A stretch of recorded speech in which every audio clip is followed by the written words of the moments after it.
grau 3, receptor receptor de estrogênio 100%, progesterona 80%, HER, uma cruz, KM67 20%. E na mama direita, nós optamos pela biópsia a vácuo, que a gente queria uma resposta rápida antes da quetenel e excluir uma malignidade.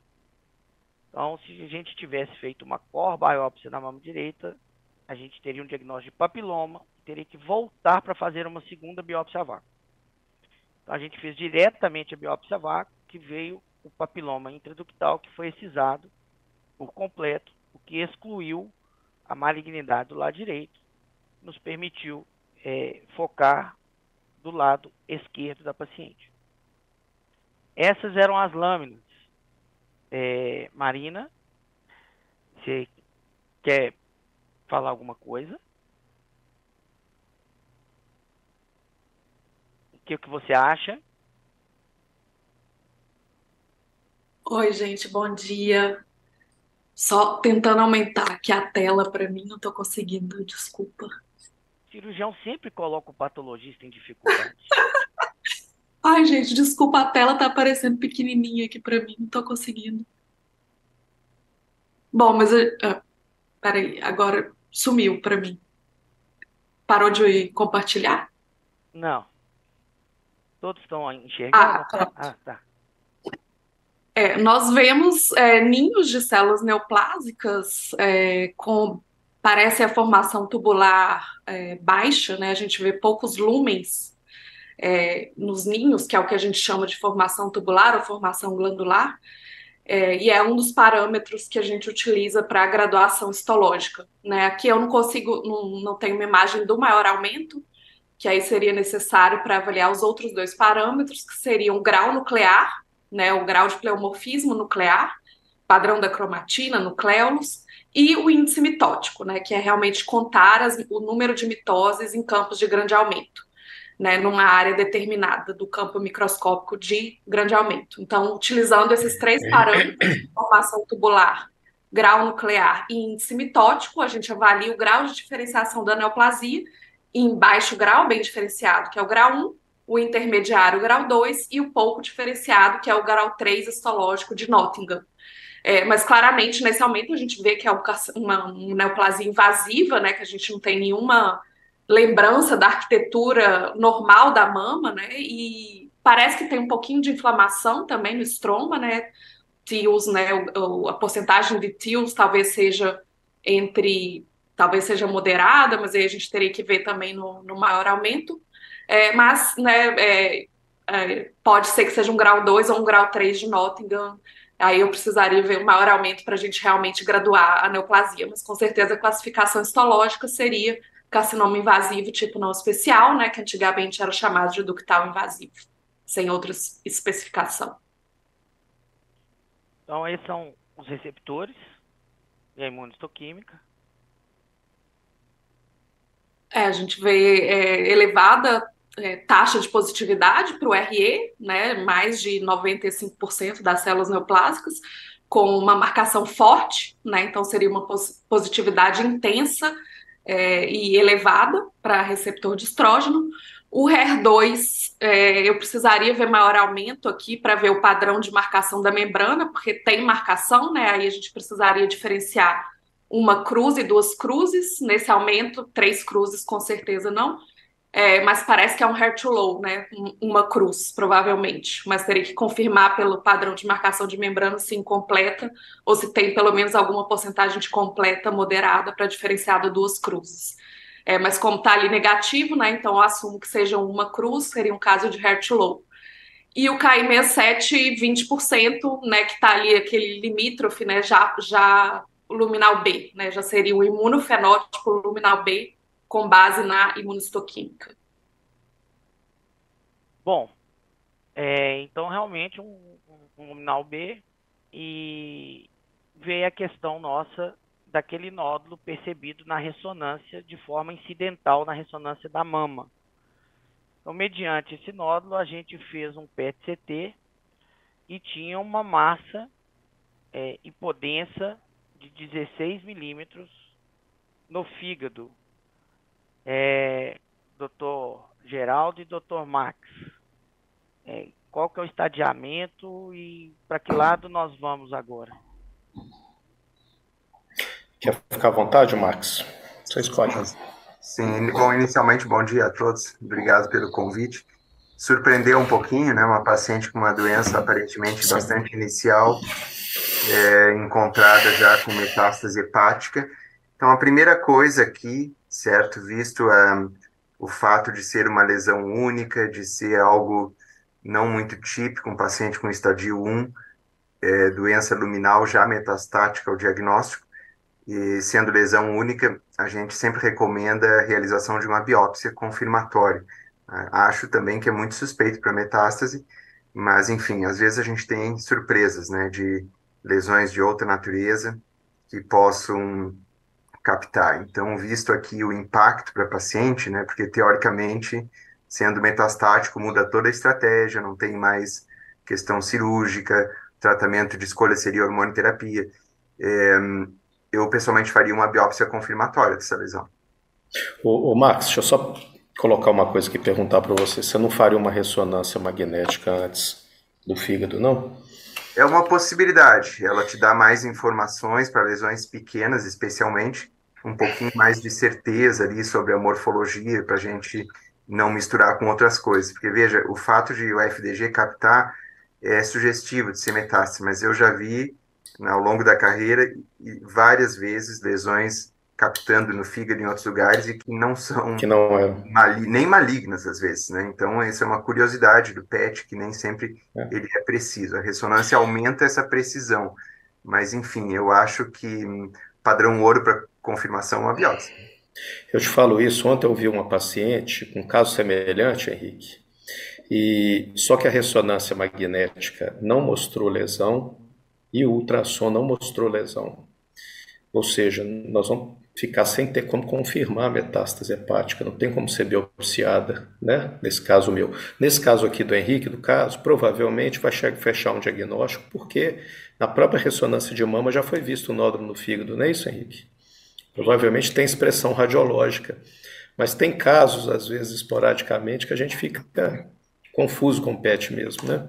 Tem casos impossíveis, né? Tipo, assim, esse teu que não tem correspondência radiológica ou que é tão pequeno que quase não dá para biopsiar. Esse caso a gente assume que não é e acompanha no longo prazo, né? Isso. Daniel. Les quería comentar que en general, cuando la resonancia, la tomografía o la ecografía son negativas, la probabilidad de que eso sea una metástasis se reduce en forma considerable. Como dijo el doctor Max, hay lesiones con PET hipercaptantes que no son metástasis, y cuando pasa esto, que la resonancia no muestra, una resonancia muy bien hecha, con todas las fases, no muestra la lesión, es altamente probable que no sea una metástasis. Doutor Daniel, para acessar essa biópsia, rotina. Nosotros le hubiéramos hecho, si es posible, si es accesible la biopsia, para confirmar o descartar la metástasis, porque como dijo el doctor Max, le cambia completamente la manera en que vamos a abordar oncológicamente esta paciente. Así que sí, dentro de lo posible, parece que no es complicada, entonces se podría hacer. Bom, dentro do arsenal terapêutico e da disposição que o oncologista tinha, ele assumiu inicialmente que, como foi vista na ressonância e como foi visto no PET, que era uma metástase e seguiu para o tratamento paliativo inicial. Ela fez, então, a quimioterapia com 4-AC e 12-T, 4-adriamicina e 12-taxol. Depois teve uma resposta clínica, mamográfica e ultrassonográfica completa na mama. Na ressonância, uma resposta parcial, né, que mostrava ainda um nódulo de 7 milímetros, com uma curva tipo 2, às 11 horas, e uma resposta completa no nódulo das 12 horas. Entretanto, no fígado, ela teve uma progressão, apesar da quimioterapia, no fígado progrediu para 19 milímetros. Nós discutimos, tem alguma coisa errada nisso, né? Precisa dessa biópsia hepática. Nós vamos voltar na mama e vou chamar o Dr. Reio para comentar essa resposta. Mas precisa de uma biópsia hepática, a princípio. Essa foi o resultado pós-quimioterapia neoadjuvante. Como a gente vê, uma resposta completa na mama, tanto na lesão index, que era a principal, quanto na acessória. E na ressonância, a lesão de 11 horas ainda mantinha uma aparência.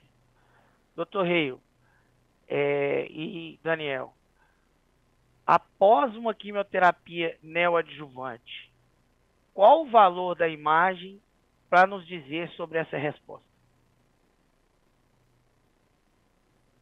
Bueno, si quiere primero. Yeah, that's really interesting because I came Interessante, from another talk I had porque de uma outra palestra que eu tive hoje de manhã foi exatamente essa questão.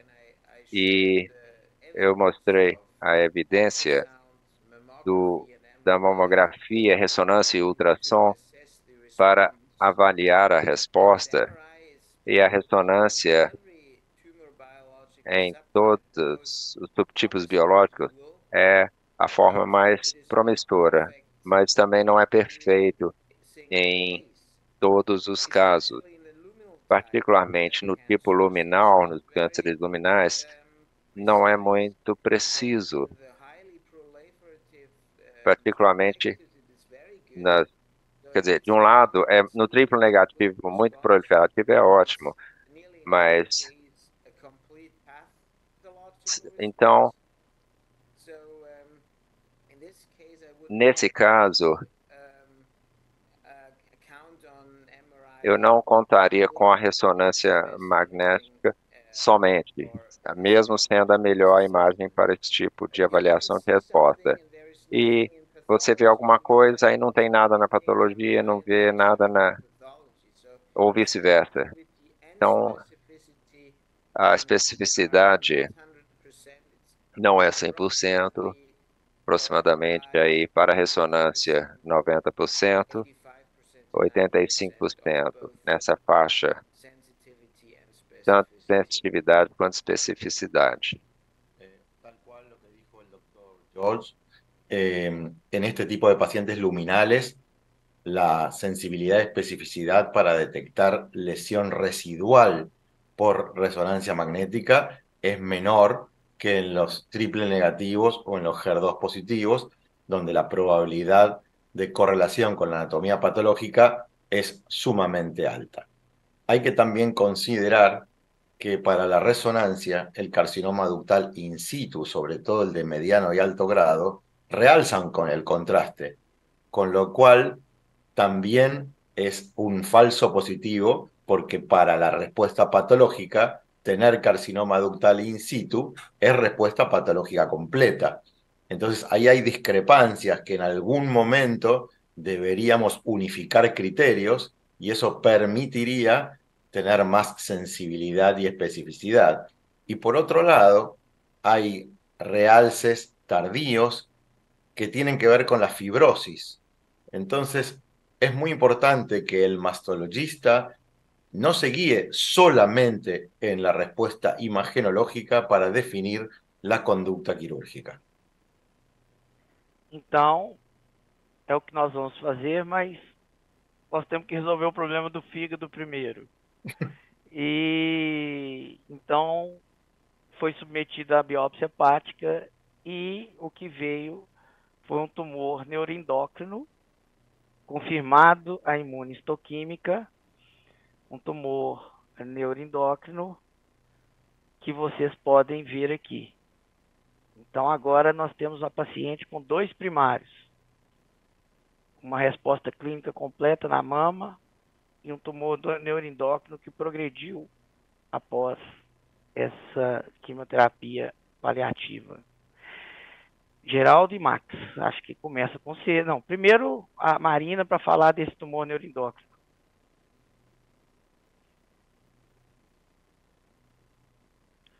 Marina, com a sinaptofisina é uma preocupação de cara que a gente tinha.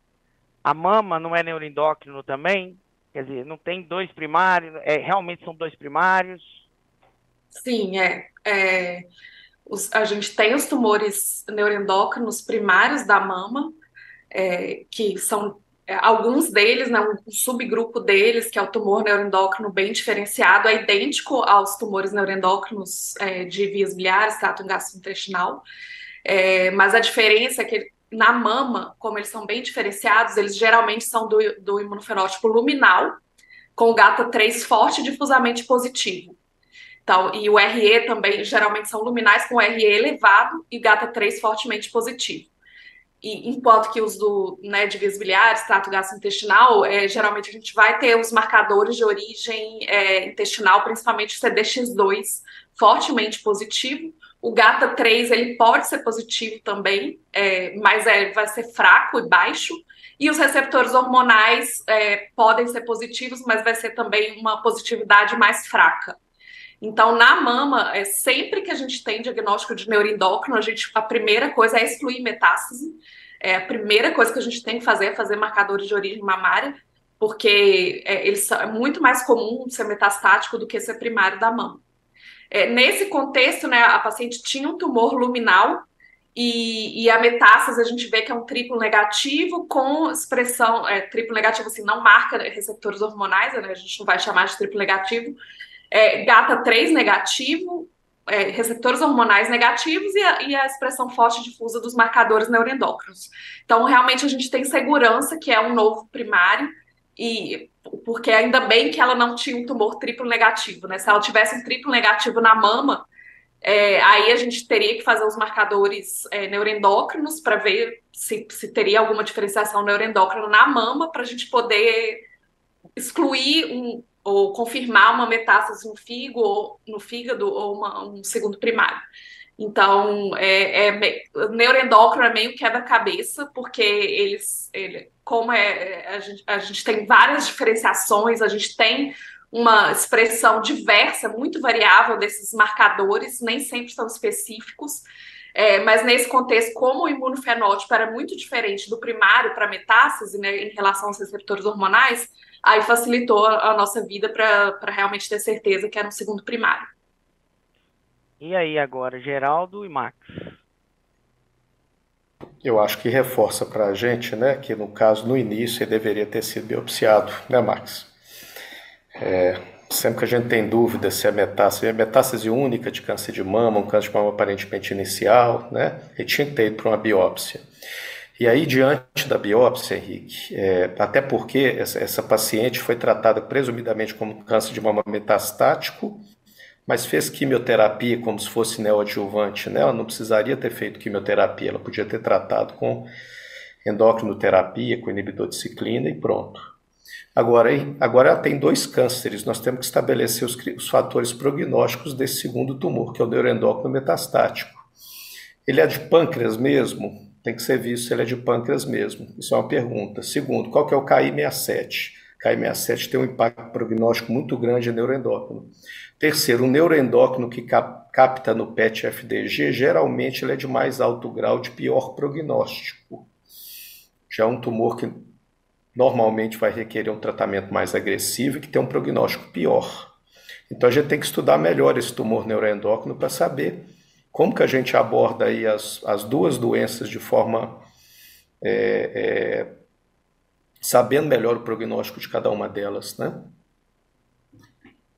Sim, o PET captou só o fígado. Não captou no pâncreas. Nada no pâncreas. De onde que você tirou essa presunção que seria originário do pâncreas? Não, você que falou. Eu que falei. Eu achei que estava escrito em algum lugar. Tá. Não, mas... E qual que é o KI67? 5%. 5%, que é um KI67 pelo menos intermediário, né, Max? No caso de neuroendócrino não é tão baixo. Eu acho que a até pode dar uma dica, se tem alguma pista C do pâncreas, né? Eu acho que isso até foge aqui, o Foge. a discussão, né, o ponto da discussão no evento de mama, né? Eu também não faço mais pâncreas desde o início da carreira, embora tenha feito lá atrás, mas eu acho que a mensagem importante aqui para esse evento é que lesões únicas, especialmente, sempre biopsiar, né?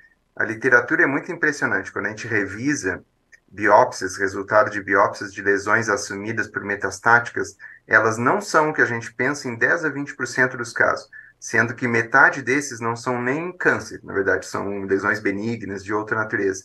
Então a gente tem que realmente tomar muito cuidado, né? E aqui concordo, né? O paciente fez uma químio. Tendo dito isso, mesmo que fosse metástase de mama, ainda assim a indicação mais clássica teria sido, só para passar uma mensagem correta, né? Teria sido hormonioterapia, né? Porque é uma paciente Exato. hormônio positivo, inibidor de ciclina, supressão ovariana e hormonioterapia. Então é assim que a gente trata câncer de mama metastático, hormônio positivo, com baixo volume de doença. Então, eu acho que agora é outro raciocínio. Essa paciente, né, eu não vejo mais pacientes que não sejam mama, eu teria encaminhado ela para algum colega para definir a conduta aí para o neuroendócrino, né? Mas Marina podia responder se tem como ter essa pista que é pâncreas na biópsia? Só pela morfologia imunistoquímica a gente não tem marcadores específicos, teria que realmente investigar com imagem, PET, CT, para tentar encontrar o sítio primário. Então, é investigar bem trato gastrointestinal, mas principalmente aí nesse contexto de pâncreas versus trato gastrointestinal, eles têm muitos marcadores em comum. E mesmo, por exemplo, GATA3, eu já vi um caso de metástase do duodeno para a mama, e o tumor expressava RRP e GATA3. Só que era uma expressão mais focal e mais fraca, enquanto que o primário da mama é difuso e forte. Então, esses marcadores em tumor neuroendócrino são muito promíscuos.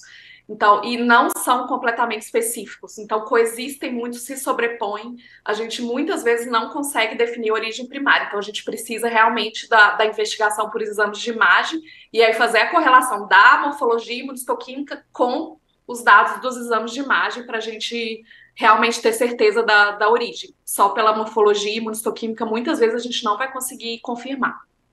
Então, dentro dessa situação, o PET mostrou progressão, uma lesão única no fígado.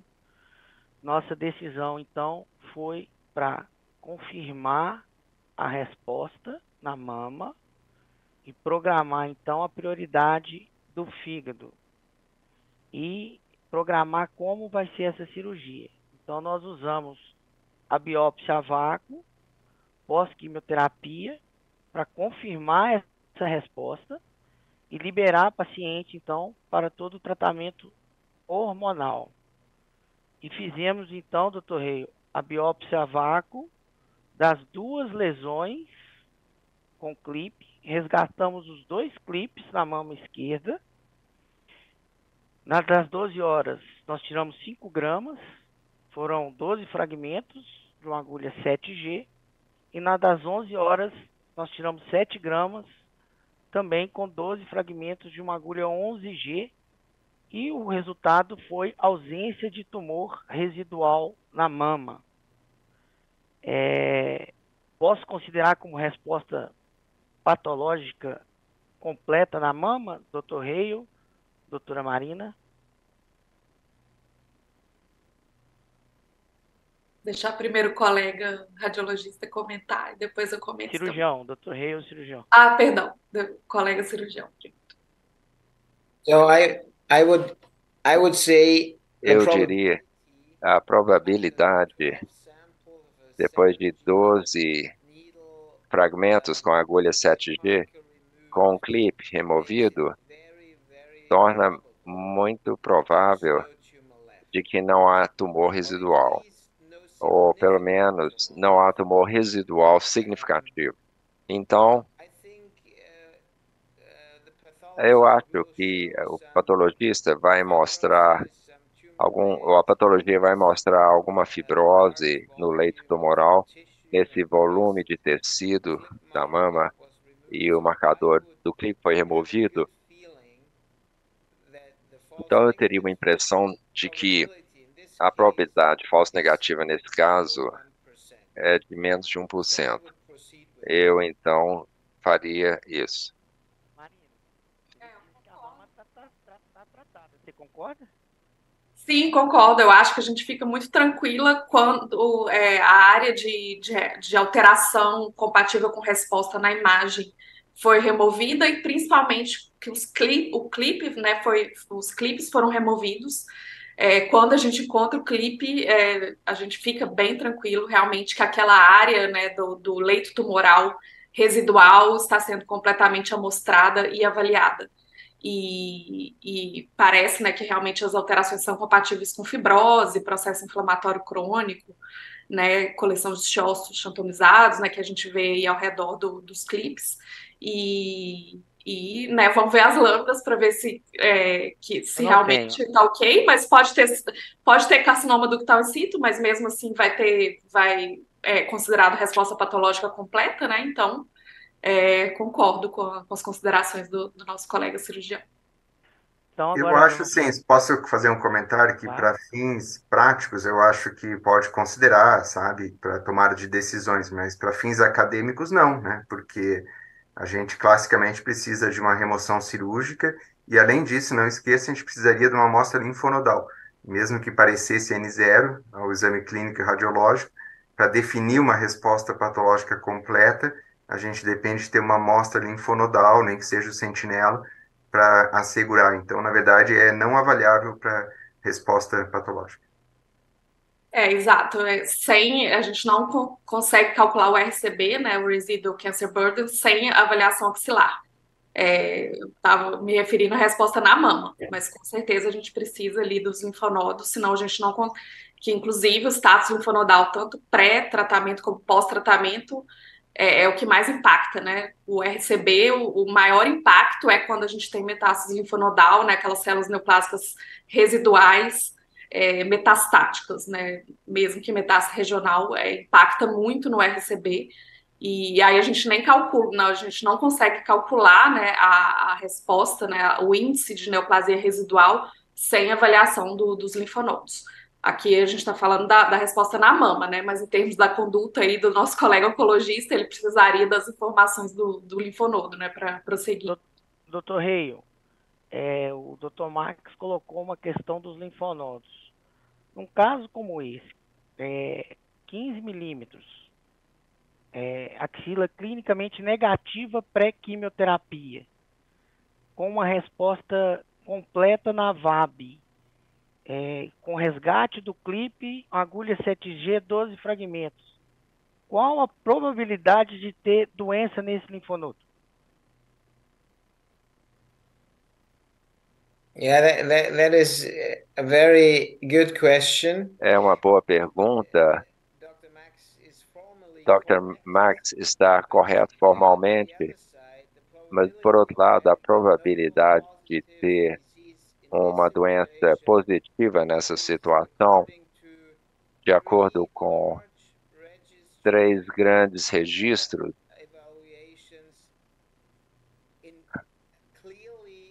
claramente está abaixo de 3%. E se você pensar de um linfonodo ou uma dissecção axilar dirigida ou cirurgia de esvaziamento, também há uma taxa de falso negativo. E a questão é, nós realmente achamos que esse paciente teria se beneficiado de todo tipo de tratamento sistêmico? Certo, formalmente, não dá para responder isso sem ter feito algum tipo de cirurgia axilar ou cirurgia mamária, mas acredito que a evidência é bem clara de que a probabilidade de câncer residual em casos como esses é muito pequena. E se beneficiassem de um inibidor de ciclina quinase, não está comprovado para mim. Deixa eu só esclarecer, né, que eu só estou fazendo uma questão de definições de resposta patológica completa. Eu não acho que a gente tenha um consenso sobre afirmar que alguém está em resposta patológica completa com base em 2 mamotomias e com base em não ter uma amostragem axilar. Então, vai ficar indefinido. Mas para fins práticos, eu jamais proporia algo a mais. Eu acho que essa paciente perdeu totalmente a relevância, né? A própria biópsia ali poderia ser questionada, já que a paciente tem outra prioridade, né? E então acho que não é necessário fazer. Também concordo que é muito baixa. Só acho que não vai nunca se poder dizer que ela teve uma resposta patológica completa com esse tratamento. Então, a mama resolvida a princípio e foi encaminhada, foi submetida a apendicectomia, forectomia bilateral, colecistectomia, hepatectomia, um tumor neuroendócrino de 4,5 centímetros, bem diferenciado, com margem comprometida. Bom, então essa história nos deu tranquilidade no acompanhamento dela. Isso foi em 31 de janeiro de 2022. Após a recuperação da cirurgia abdominal, 4 a 5 meses depois, vem a pergunta: eu preciso fazer a cirurgia da mama, que é o que o Dr. Max está colocando. Agora, porque formalmente nós não temos guideline ainda para acompanhá-la sem a cirurgia da mama. Eu preciso fazer a cirurgia da mama, e qual que é o tratamento da paciente pós-quimioterapia neoadjuvante multicêntrico nessa situação? A gente seguiu então com a mastectomia, com uma reconstrução pré-peitoral e um linfonodo sentinela, e veio o que a gente imaginava que viria, Dr. Rei: ausência de tumor residual tanto na mama e na axila. E eu me sinto muito incomodado de saber e ter confirmado essa resposta, embora eu discuti com ela e ela desejou a cirurgia, mas eu tinha muita intuição de que ela não precisava dessa cirurgia da mama. Então eu quero começar com o Dr. Reio para falar um pouquinho sobre isso e se esse é o tipo de caso que ele imagina que a gente pode seguir nessa fronteira de descalonamento.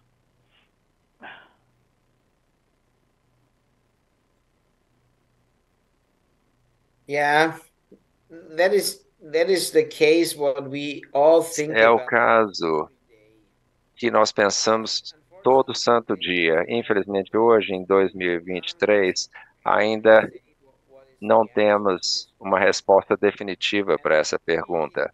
E também falaremos com o paciente para explicar o tanto quanto for possível qual é a situação.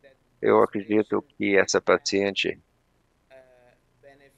não se beneficiou desse procedimento. Porém, tendo que olhar de um outro ponto de vista, nós achamos que essa paciente teria o benefício da cirurgia se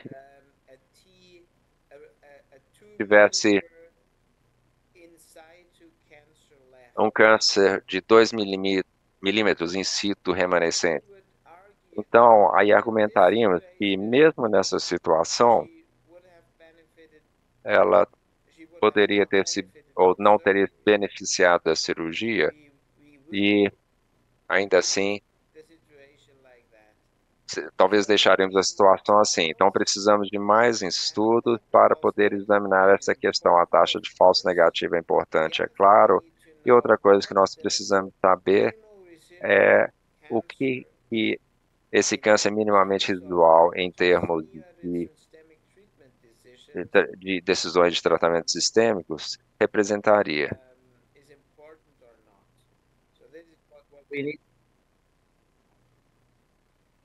Ok. Mais ou menos Então, isso que a gente precisa, sabe?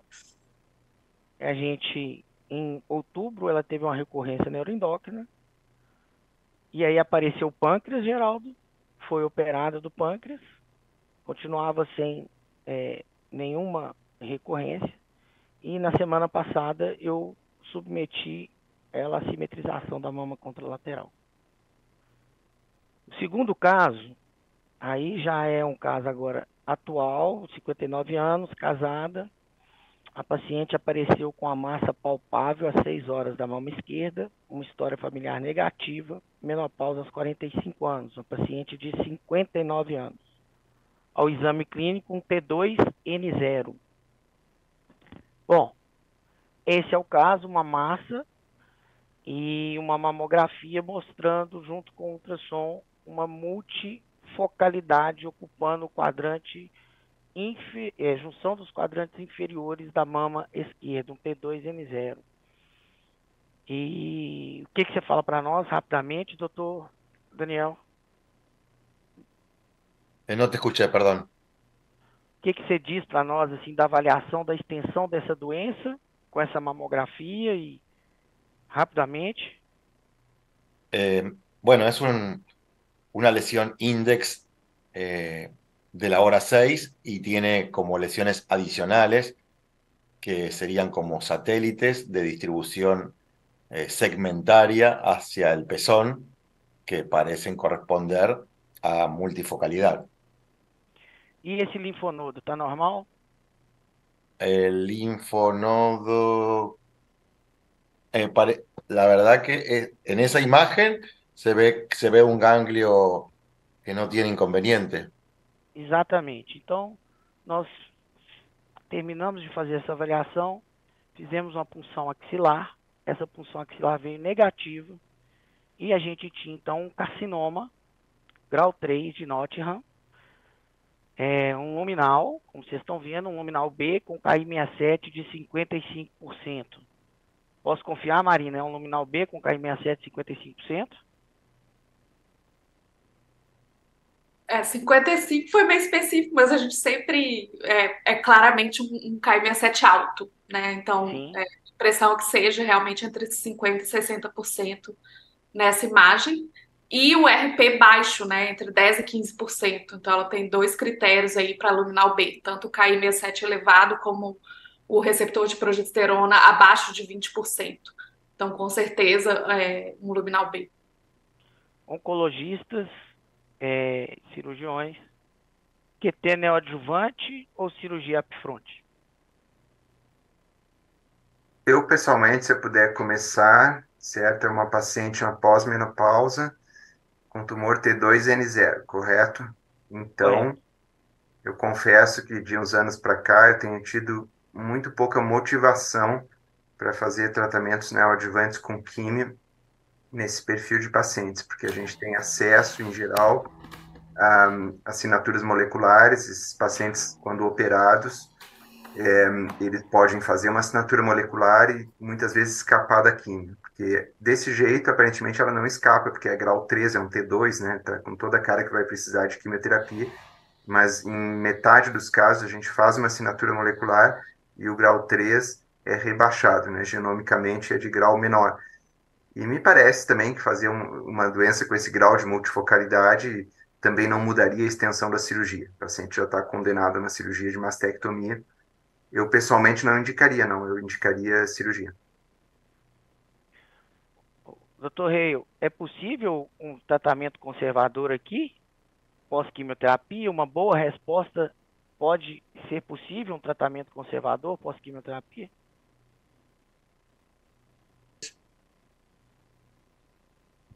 Yeah.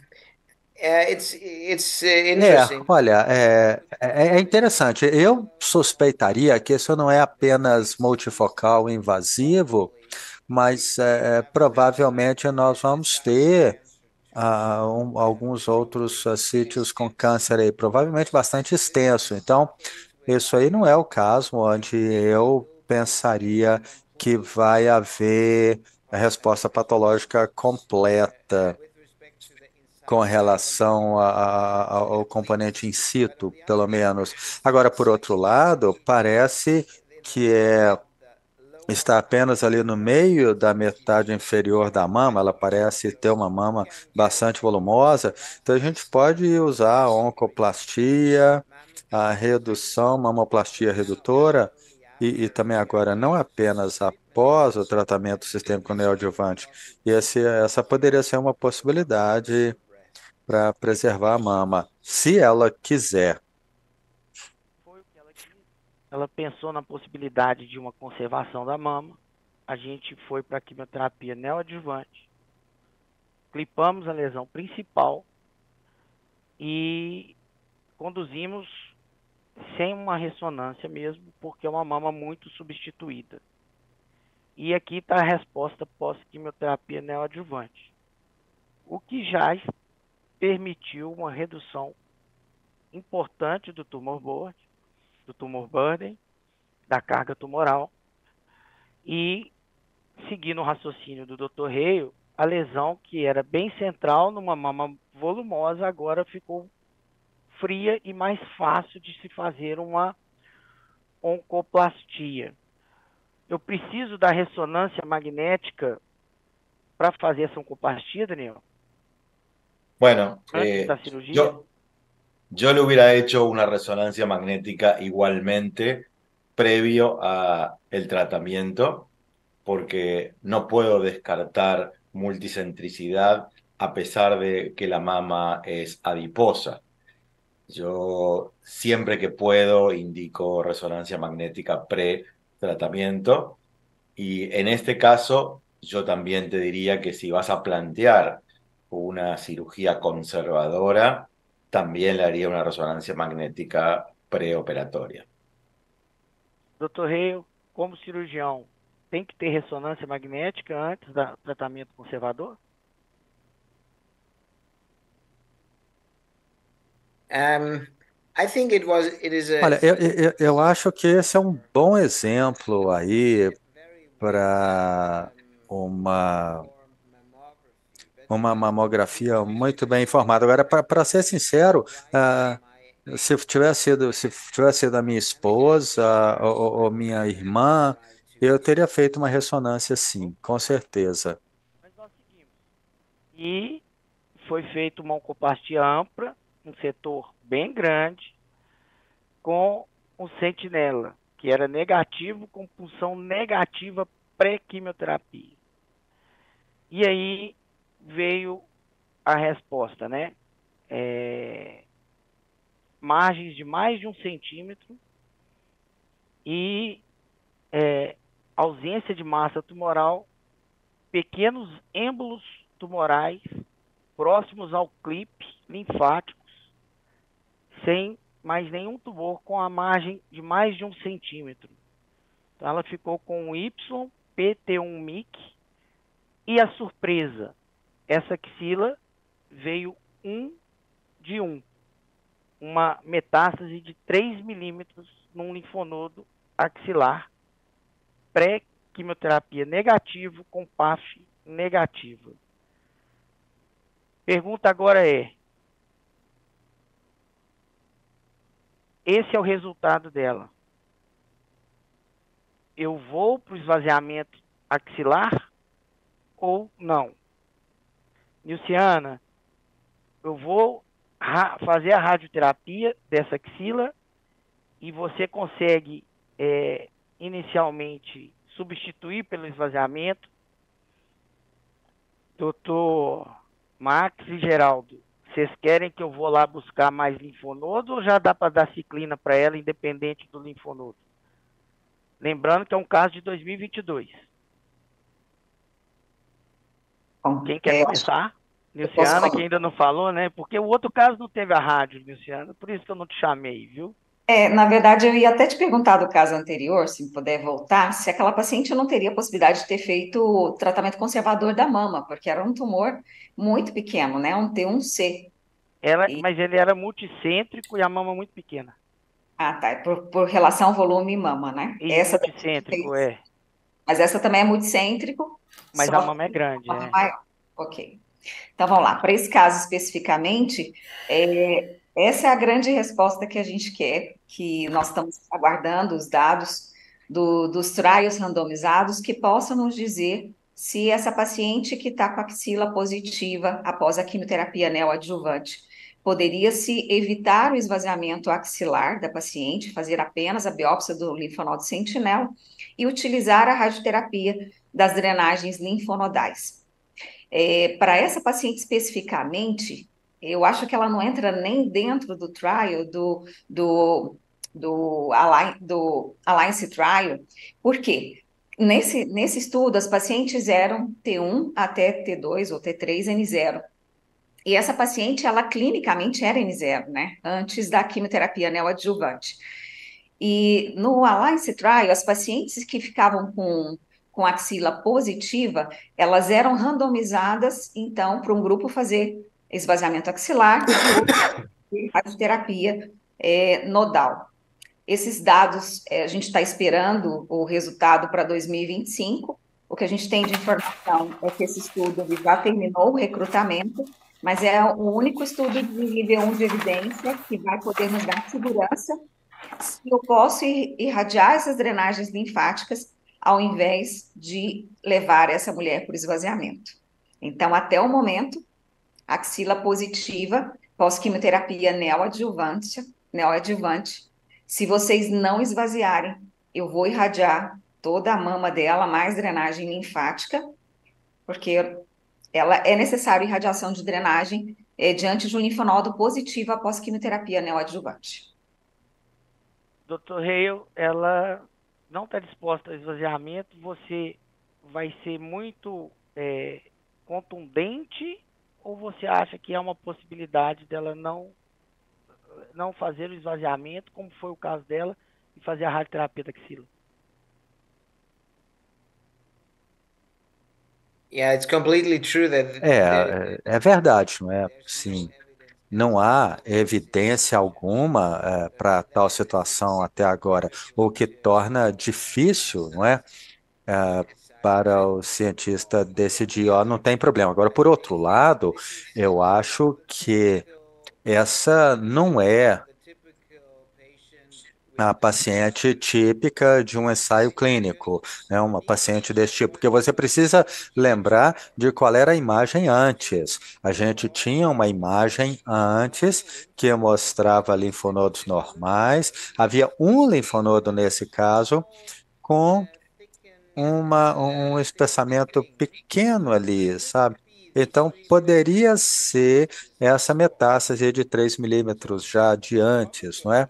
Agora, provavelmente, se você tiver uma boa imagem da axila antes e você conseguir, através dessa imagem da ressonância, teria ajudado também, né, até mais um pouco, eu diria, se você puder excluir que não há doença extensiva, eu acredito que não haveria necessidade para mais cirurgia nessa paciente, porque eu realmente acredito que a radioterapia vai tratar melhor essas doenças residuais mínimas espalhadas ali, sabe?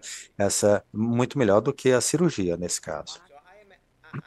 Então, o que eu estou querendo dizer é que eu concordo plenamente com essa decisão da paciente, dela não querer passar pelo esvaziamento cervical, esvaziamento axilar, tá? Dr. Max e Geraldo, e agora? Na visão de 2023, inibidor de aromatase, inibidor de ciclina, o que é que volta para esvaziar a axila?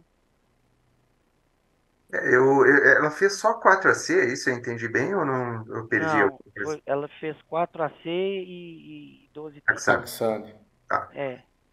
Então, eu estava pensando aqui, eu acho que, do ponto de vista de elegibilidade, aqui, qual seria o nosso maior problema? Seria a elegibilidade para a abemaciclib adjuvante. Eu acho que ela já tem os critérios, porque o tumor era um T2, grau 3, e agora ela é N1, com o resultado da cirurgia, pelo menos N1.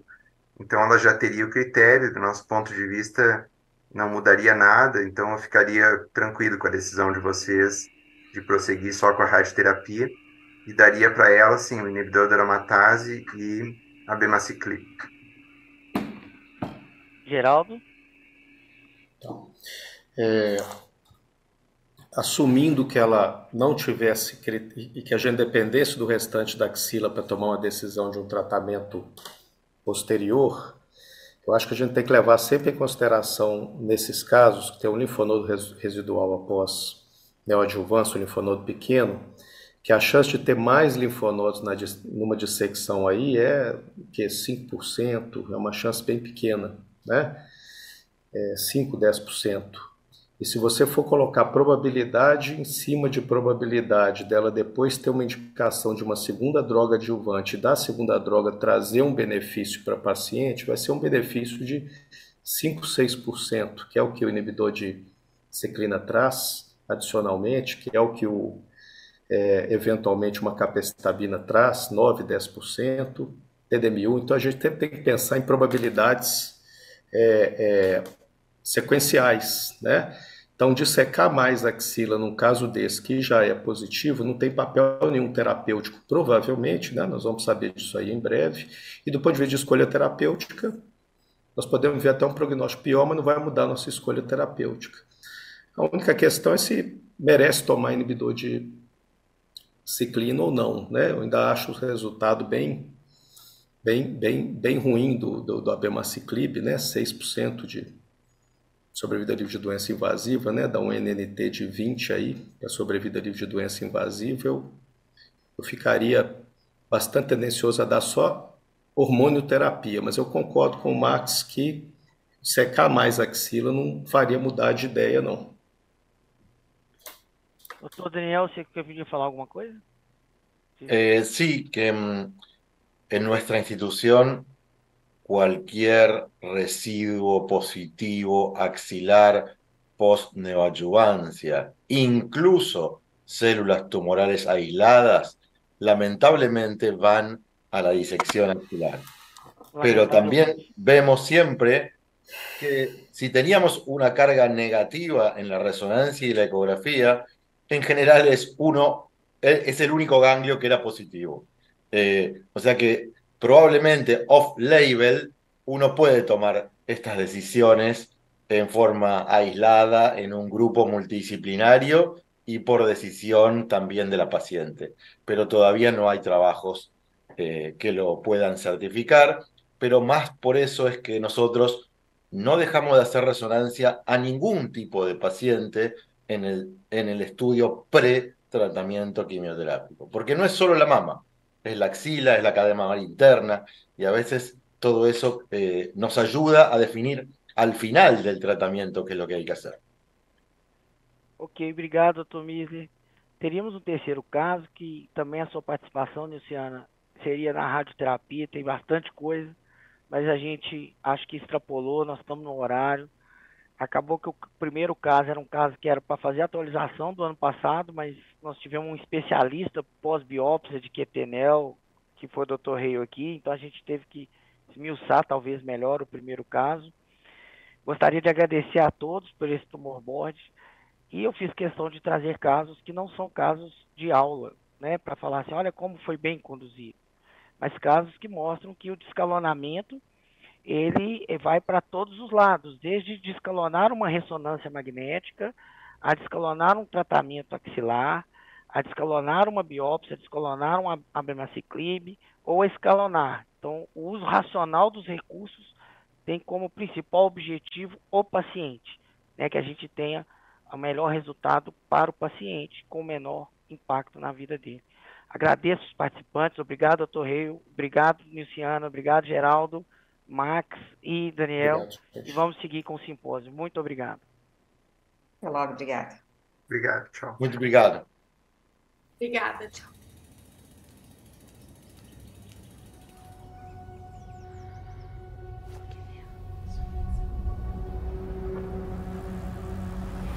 Um futuro mais saudável.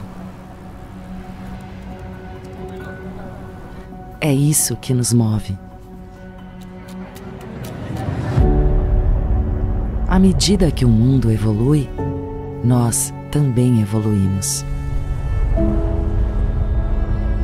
Por mais de 125 anos, temos enfrentado alguns dos desafios mais complexos na área da saúde, ouvindo e atendendo às necessidades das pessoas em todo o mundo.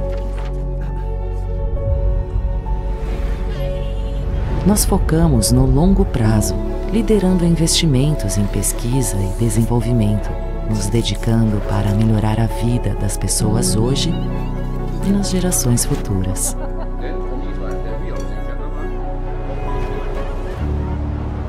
Estamos avançando na ciência para garantir que todos tenham acesso aos cuidados de saúde que precisam. Sempre inovando, reunimos pessoas dedicadas e perspectivas diversas de toda a nossa rede global, capacitando uns aos outros para continuar quebrando novas barreiras. Mas não podemos fazer isso sozinhos. Para evoluir, colaboramos uns com os outros, com nossos parceiros, com governos e com pacientes. Orgulhosos do que fazemos, estamos aqui porque nos importamos. Nosso trabalho cria um futuro onde todos nós teremos mais tempo com as pessoas que amamos. Isso é o que nos torna quem somos. É isso que nos faz Roche.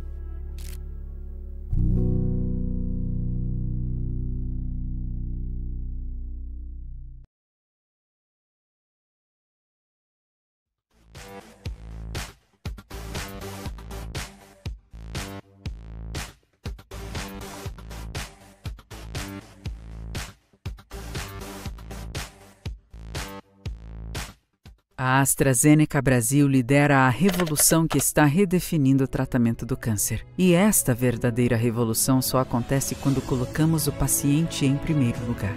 Nosso foco é transformar o futuro da saúde, revelando o poder do que a ciência pode fazer pelas pessoas. Nossa ambição é oferecer tratamentos que transformem a vida.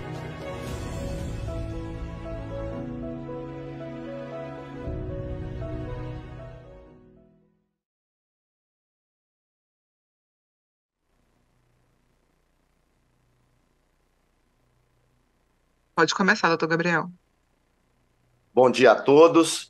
É um prazer estar aqui com vocês, participando de mais uma edição do Breast Meet, evento que está firmando como um evento tradicional na nossa especialidade, e agradecer pelo convite para coordenar este bloco. Falaremos sobre o aconselhamento genético para o câncer de mama. E para isso, teremos o prazer de ouvir o Dr. Juliano Rodrigues Cunha, que é cirurgião oncológico pelo Instituto Nacional do Câncer, mastologista titulado pela Sociedade Brasileira de Mastologia, médico do Hospital do Câncer da Universidade Federal de Uberlândia e do Grupo Oncoclínicas do Triângulo Mineiro. Ouviremos também o Dr. Rodrigo Santa Cruz Guindalini, que tem residência médica, doutorado e pós-doutorado pela Faculdade de Medicina da USP, fellowship pela Universidade de Chicago, oncologista clínico e oncogeneticista da Oncologia DOR. Com a palavra, o Dr. Juliano. Bom dia, gostaria de agradecer ao Dr. Henrique pelo honroso convite para participar com vocês de mais um Breast Meet. E coube a mim falar um tema extremamente importante e relevante nos dias atuais no manejo da paciente com câncer de mama. E a pergunta é: todas as pacientes com câncer de mama deveriam ser testadas para o câncer de mama hereditário? Eu não tenho nenhum conflito de interesse para essa aula. E a gente começa com um número bastante conhecido por todos nós, mas que vale a pena a gente sempre reforçar, é que o câncer de mama é o principal tumor que acomete as mulheres no mundo e no nosso país. No Brasil, mais de 73 mil novos casos de câncer de mama por ano, segundo os dados recentes do INCA. 30% das mulheres com essa neoplasia. E toda a nossa história começa por volta de 2013, onde nós tivemos aí todo mundo olhando para o que se chamou de efeito Angelina Jolie, onde ela descobriu ser portadora da mutação de um gene, que é o BRCA1, e a partir daí, com esse conhecimento colocado na mídia, muitas pessoas começaram a se questionar a importância do teste, por que fazer o teste e quem deveria fazer o teste. Lembrando que em 2013, a Angelina, com um histórico familiar bastante florido em relação à incidência de câncer, mãe com câncer de mama, tia com câncer de mama e ovário, abriu-se leque a utilizar essas informações a favor das mulheres e a favor da paciente. Angelina Jolie, na época, teve a descoberta que ela era portadora da mutação do gene BRCA1 e, a partir daí, muitos eventos e muitas estratégias de tratamento foram iniciadas com essa informação. O que a gente hoje sabe? A chance de uma mulher ter câncer de mama ao longo da sua vida é de 12%. Uma em cada 8 mulheres vai ter o diagnóstico de câncer de mama ao longo da vida. Quando nós temos uma paciente com mutação de BRCA1 e 2, esses números aumentam muito. BRCA1, nós temos aí acima de 70% das mulheres portadoras de BRCA1 vão desenvolver o câncer de mama. e próximo dos 45%, 50% das pacientes com BRCA2. Lembrando que pacientes mutadas BRCA1 e 2 também têm um risco bastante elevado para câncer de ovário. BRCA1 cerca de 40%, BRCA2 cerca de 15% a 20%. Então, essa informação precisa ser levada em consideração quando a gente está diante de uma paciente mutada ou quando a gente está diante de uma paciente com câncer de mama. Se a gente transpor toda essa informação para um estudo brasileiro, que o Rodrigo Guindalini, que vai falar depois de mim aqui, foi o capitão dessas informações aqui, ele nos mostra que no Brasil nós temos aí o top 3 das mutações genéticas, BRCA1 e BRCA2, primeiro e segundo colocados, aí quase 50% das mutações genéticas nas pacientes portadoras de câncer de mama são BRCA1 e 2. A gente tem um terceiro campeão aqui de audiência nas mutações genéticas do nosso país, que é o TP53, que nós também temos que ter bastante atenção para ele. O que a gente já sabe também em relação a BRCA1 e 2 e câncer de mama? Pacientes com câncer de mama e que têm alterações genéticas de BRCA1 e 2 têm um aumento do número de câncer de mama contralateral ao longo da sua jornada. Para pacientes BRCA1, após 20 anos do diagnóstico do primeiro câncer, nós temos um risco cumulativo de cerca de 40% de câncer de mama contralateral e de 26% naquelas pacientes BRCA2. Saber dessa informação em relação a essas pacientes mutadas pode nos ajudar a mudar a estratégia de tratamento a partir de um diagnóstico de câncer de mama. Nós sabemos também que as pacientes com câncer de mama BRCA mutadas têm algumas características distintas em comparação àquelas pacientes que tiveram um câncer de mama de forma